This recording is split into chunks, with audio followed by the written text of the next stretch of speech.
This is Vaibhav Purandare here, and I'm going to talk to you about Stalin's war on Ukraine. Why are we talking about Stalin's war on Ukraine just now? Because Putin has waged war on Ukraine, and in order to fully understand Vladimir Putin's war on Ukraine, we have to go back and understand Stalin's war on Ukraine, the very first assault on Ukraine by Stalin. That's how we'll know why Putin is doing what he's doing today and what are his motives and intentions and why he wants Ukraine so badly, either as a puppet state or as a colony or as entirely under Russian control, depending on where you stand, which position you take. We all know of the term Holocaust. It means the mass killing of Jews by Hitler's regime, first during Hitler's years in power from 1933 onwards, and then during the war years from 1939 to 1945. But do we know the term Holodomor? It's similar to the term Holocaust. The first four letters are the same, HOLO, and then the other letters that follow are DOMOR, Holodomor. It's a term in the Ukrainian language and it means deaths inflicted by mass starvation. And it is the Holodomor that was inflicted by Stalin between 1931 and 1933 in Ukraine that we are going to need to know about. Now, to start with, Ukraine is not a place which has natural borders in the form of rivers or mountains. So, across centuries, it was ruled by different countries, different nations, different powers. Poland ruled over it in the 16th and 17th centuries, and Russia ruled over it in the 18th and 19th centuries. Well, why did they all want to rule over Ukraine? Because Ukraine has a very richly fertile soil.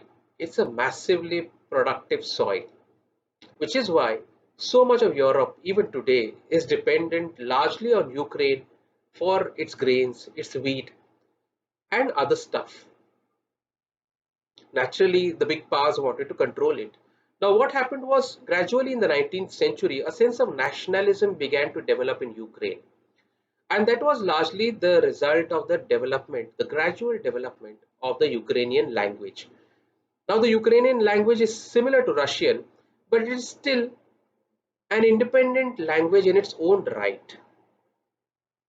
The language grew, the sense of nationalism grew, and the Russian Tsar became quite insecure early in the 20th century and in the latter part of the 19th century. So, early in the 20th century, the Russian Tsar announced a crackdown on the Ukrainian language. He banned the use of the language. He declared the Ukrainian language to be completely illegal. He even banned its use in Russian theater. But the growth of Ukrainian nationalism continued and the growth of the language continued. And at the end of the First World War, that sense of nationalism had grown to such an extent that Ukraine declared itself to be independent. Now, no one was going to allow such a productive place, a place with so much rich soil, to remain independent for long. So soon, Soviet Russia, the Soviet Union, grabbed Ukraine all over again. Now, Stalin soon got control of the Soviet Union, and Stalin was a smart guy. He did not immediately crack down on the Ukrainian language or on the Ukrainian sense of identity. Stalin himself was from Georgia, and just like Ukraine, Georgia had its own sense of identity, its own sense of autonomy. So Stalin decided to allow smartly to Ukraine also that sense of identity and that sense of autonomy. He thought that that was the best way to accommodate it in the Soviet Union. So he started promoting the use of the Ukrainian language. He even announced a team of scholars and intellectuals to create a Ukrainian Russian dictionary. But soon, the Soviet Union and Stalin himself grew insecure, just like the Tsar had done earlier, because the growth of the language continued unabated, and Polish or rather, Ukrainian nationalism refused to die. So, what does Stalin do then? Stalin announces a crackdown on the Ukrainian language, just like the Tsar had. He declares it to be unauthorized and illegal. He says that no textbooks will be allowed in the Ukrainian language. And above all, Stalin gets all those scholars and intellectuals who are creating the Russian and Ukrainian dictionary, the Ukrainian Russian dictionary, to be arrested. Those scholars, writers, and intellectuals who are part of the creation of the dictionary, who are arrested and who protest a lot, are shot dead.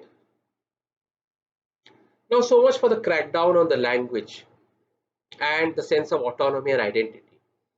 But Stalin went many steps further. What happened almost simultaneously in Stalin's mind was that Stalin was thinking of making the Soviet Union the center of massive production. He wanted industrial production and agricultural production in the Soviet Union to go up to record levels, to go to very high levels, so that the Soviet Union could export in a very major way. And Ukraine was going to be a very big player in Stalin's policy, because what better place than Ukraine to ensure record production? It was a tremendously productive soil. So Stalin introduced this policy of collective farming. He called it collectivization. What this policy meant was the Soviet Union, the Stalin regime, they confiscated the lands of big farmers, small farmers, productive farmers, independent farmers. Stalin had no trust, no faith in the farmers. He wanted all of the harvest, all of the produce to come directly to the Soviet state. He did not believe that the farmers would share any of their harvest with the state by themselves. So he first took over everybody's lands, forced collective farming upon all the farmers, and then forced them to share everything, to give the Soviet state everything. They could not even keep stuff for basic foods or basic produce or basic reserves for themselves. Soviet officials went all over the place in Ukraine and elsewhere, raiding godowns, raiding haystacks, taking all the stuff from there. They even ripped open the floorboards to take whatever produce, whatever production was available, and the state took everything away. What this meant was the farmers and their families didn't even have enough for themselves to feed themselves. People started starving. The state started taking everything away and exporting stuff. Soon, the Soviet people were dying, and corpses started accumulating in the houses, on the farms, and in the streets. Thousands and lakhs of people became refugees. And Stalin blamed these farmers who had become refugees. He said they had deliberately become refugees so that they could blame the whole famine that happened, that began to happen, on the Soviet state and on Stalin's policy of collective farming. He said they wanted to sabotage the policy of collective farming that he had introduced because they wanted to keep all the harvest to themselves. But that was not the case. They started dying. They started going out of their homes to other towns, cities, villages to be able to live some sort of livelihood. People started collapsing and dying, and a huge famine took over the land.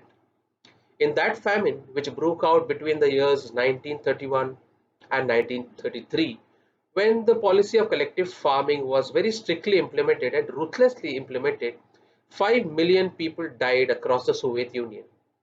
Out of those 5 million people, at least 3.5 million people died only in Ukraine. So, a majority of the people who died as a result of death by starvation, death inflicted by starvation, the Holodomor, were Ukrainians and were inside Ukraine. And Stalin continued his policy of exporting stuff even when people were dying. By the time he stopped exporting stuff, it was too late. 5 million people had died, 3.5 million of them in Ukraine. It was cruel and it was ruthless. And why had Stalin targeted Ukraine? Because obviously most of the stuff for the exports was going to come from there. He did not like the sense of autonomy that the Ukrainians wanted, the sense of having their own language that they had, the sense of nationalism that was developing, because it posed a threat to Ukraine remaining a part of the Soviet Union and a threat to the Soviet Union and Russia taking all of Ukraine's resources. And Stalin did not want that. He wanted Ukraine as a colony. He wanted it very much to exploit its resources, to have its resources for his own interests. Even when people were dying, Stalin said, let them die. They are deliberately lazy. They are sabotaging my policy. Let them die. This is the Holodomor we need to keep in mind in order to understand why Russia still wants it as a colony and as its puppet state, so that it could have what it wants from Ukraine. And Stalin's war on Ukraine between 1931 and 1933 is the precedent that Putin is relying on. Russia has done it before in Ukraine, and that is why somebody like Putin finds it bold bold enough, finds himself emboldened enough to go and attack Ukraine. He doesn't mind it at all because a very major ruler of Soviet Russia before him, Stalin, has done it before him. And it's important to understand this assault to know why Putin is doing in Ukraine what he's doing. So before Putin, there was Stalin, remember, and that's what gives a lot of push to Putin's own policies, the Holodomor caused by Stalin.